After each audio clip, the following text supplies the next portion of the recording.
Hi, I'm Simon with AppliancePartsPros.com. Today we're going to show you how to repair your appliance. Are you ready?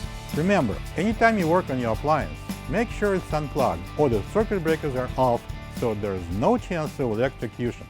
In this video, we'll show you how to replace the tine row holder in a Bosch dishwasher.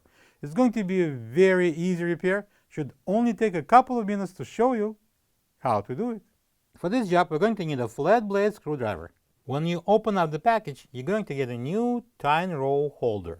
The tine row holder connects the adjustable tine row to the dish rack, allowing it to fold and to unfold. If an adjustable tine row doesn't stay up, the tine row holder should be replaced.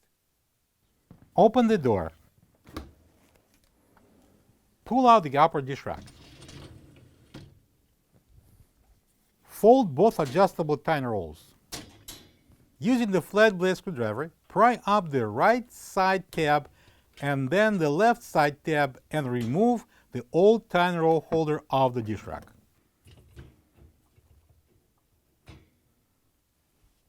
This is the old tine row holder next to the new one. If you don't have this part, you can get it from AppliancePartsPros.com. Slide the new tine row holder over the bent end of the adjustable tine row so the arched part fits over the dish rack wire. Press it down and forward towards the front of the dish rack. The tine row holder should lock with a click sound. Pull up the adjustable tine rows. Slide in the upper dish rack and close the door. Plug the dishwasher in and enjoy your clean dishes. Thank you for being a part of another successful repair brought to you by AppliancePartsPros.com.